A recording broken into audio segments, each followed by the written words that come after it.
ከአሜሪካ ተነስቼ ወደ ካናዳ በቦርደር ኢሌጋሊ ክሮስ አድርጌ ለማለፍ ስወስን ማንም ሰው አይዞክ፣ ማንም ሰው ይህ ነገር ያጋጥማል፣ ችግር የለውም፣ አይዞክ፣ ህይወትክ ይስተካከላል ያለኝ ሰው የለም። ማን ነበር ከኔ ጋር የነበረው? ያ ሁሉ መከራ ሳሳልፍ ብቻዬ እግዚአብሔር ነበር ከኔ ጋር የነበረው። ጨንቆኝ ስልኬን ስጠቀም ማለት ነው ፖሊሶች እንዳይዙኝ፣ ቤተሰቦቼን ሳወራ እንዳይዙኝ፣ ቤተሰቦቼ ደግሞ ወደ ካናዳ መምጣት ቢፈልጉ ቀጣይስ ዲናይ ቢደረጉስ ብዬ ስልኬን ጥያታለሁ። እንግዲህ ገባችሁ? ያሉኝን ሁሉ ፎቶዎች፣ የልጅነት ፎቶዎችን ስልኬን አውጥቼ ጣልኳት። በታክሲ እየሄድኩኝ ያለው ስቃረብ ወደ ቦርደሩ ማለት ነው። ይህ ሁሉ ሳረገው ማንም ሰው አይዞክ ችግር የለውም ምንም አይፈጠርም ያለኝ ሰው የለም። ልቤ ግን የሆነ ነገር ሹክ ይለኝ ነበር። እግዚአብሔር ነበረኝ ሁሌም። እምነቴን አላጣሁኝም። አስታውሳለሁ ስቃረብ ወደ ቦርደሯ ፖሊሶችን አየኋቸው። የካናዳ ፖሊሶችን ማለት ነው። አሜሪካ ላይ ሆኜ ነው እንግዲህ። ቦርደሩ እዚች ነች እንደምታስቡት፣ በጣም ትልቅ አይደለም። በሊትራሊ እንደ መስመር ነገር ነው። ከዛ ከመግባትክ በፊት ይጠይቁሃል። እንግሊሽ መናገር ትችላለህ ይለዋል። አዎ ትላለህ። ከገባክ እንደምትታሰር ታውቃለህ ኢሌጋሊ? አዎ ትላለህ። እቺን መልስ መልሼ ማለት ነው። ከዛ ናግባ ይለዋል። መስመሯን ሳልፍ ማንም አልተማመንኩኝም። ራሴን ለራሱ አልተማመንኩኝም። የማውቀው ነገር አልነበረኝም። ማንን ነበር የተማመንኩት? እግዚአብሔርን። እግዚአብሔር ጥሎ አይጥለኝም ብዬ ማለት ነው። ከዛ ወደ ካናዳ ቦርደር ገባሁኝ። ፖሊሶች ያው ፈተሹኝ ምናምን። ወደ ሻንጣ የተፈተሸ ጥያቄዎች መጠየቅ ጀመሩ። የማውቀው ተአምር አልነበረኝም። ፈርቼ ነበረ በጣም።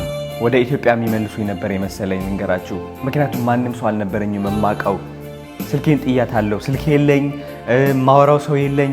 ብቻዬን ነኝ። ከዛ ከማላቃቸው ከአፍሪካ የመጡ ከሌላ ሀገር ከሲሪያ ምናምን የመጡ ሰዎች ተሰባስበናል በግሩፕ ሆነን ማለት ነው። ከዛ ጨንቆኛል። ምንድነው ማድረገው? ለምንድነው ይህ ሁሉ እያደረኩት ያለሁት? ምን አይነት ደደብ ነኝ እኔ? ያ ሁሉ ህይወት ትቼ ኢትዮጵያ ውስጥ ለምንድነው መኖር ማልችለው? ለምንድነው ወደዚህ ሀገር የመጣሁት? ከዛ በቃ ተስፋ አልቆርጥ ነበረ ብታዩ። አዶናይ ደደብ ነክ። ምን አይነት ልጅነት ነው? አሜሪካ ለምን አትቆይም ነበር? ምን አቀለለክ? እነዛ ሁሉ ፖሊሶችን አይቼ ማለት ነው ፈርቼ። ግን ስቲል እምነቴንም አላጣሁኝም። ወደ ኪውቤክ ስገባ ወደ ካናዳ ስትገባ እንግዲህ ኪውቤክ ነው የምትገባው፣ የመጀመሪያው ከተማ መሰለኝ። ከዛ ወረቀት ከዛ ነው የምታገኘው፣ ወርክ ፐርሚትክ አይዲክ ይሰጣል ምናምን። እዛ ስገባ ትንሽ ቆየሁኝና ወደ ቶሮንቶ መሄድ አሰብኩኝ። ምክንያቱም ጠበቃዬ ቶሮንቶ ነው ያለው። ቶሮንቶ ለመሄድ ሳስብ ደግሞ እዛ ኪውቤክ ውስጥ የነበሩት ምንድነው ያሉኝ? ቶሮንቶ የምትሄድ ከሆነ ብቻ ማታውቀው ሰው ከሌለ የሚቀበል ከሌለ ሆምለስ ትሆናለህ፣ ሸልተር አታገኝም፣ በጣም ቢዚ ነው፣ መንገድ ላይ ነው የምታድረው ነው የተባልኩት። ምን አልኩኝ? እኔ ግን እግዚአብሔር ያውቃል። በእምነቴ ምክንያት አሁን ደረጃ ደርሻለሁ። በእግዚአብሔር እምነት ምክንያት ይኸው ጥሎ አልጣለኝም እግዚአብሔር። ከኔ ራሴ አልፌ እናንተን ለመርዳት እየሞከርኩኝ ነው። እና ምን ለማለት ፈልጌ ነው? ምንም ነገር ብታጡ ማለት ነው፣ ምንም ነገር ብታጡ በእግዚአብሔር እምነት እንዳታጡ። በእግዚአብሔር በምንም ተአምር እምነት እንዳታጡ። ምክንያቱም ሁሌም እያየን ነው እሱ። ሁሌም የፈለጋችሁት ነገር ልባችሁ ያላችሁ ነገር ሰው ሳትሰሙ ሰው ሁሌ ልንገራችሁ፣ ሰው ሊመክራችሁ ይወዳል። ሰው ሊመክራችሁ ሊያቆማችሁ ይወዳል። አንተ ጥሩ አይደለም ወደዛ ትሄድ ኖ ልባችሁ ካላችሁ ማንንም ሰው አትስሙ። እነዛ ሰዎች ከራሳቸው ፍርሃት ተነስተው ከራሳቸው ኤክስፒሪየንስ ተነስተው ነው እናንተ ለመምከር የሚሞክሩት። የሆነ ውሳኔ ለመወሰን ስትሞክሩ ከአሜሪካ ወደ ካናዳ ለመግባት ስፈልግ ስንት ሰው ነው ተው ያለኝ?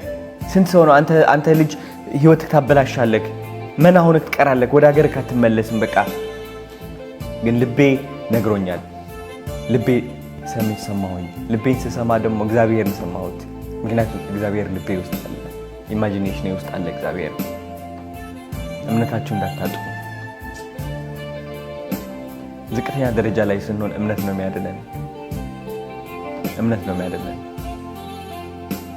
ወዳችኋለሁ በጣም።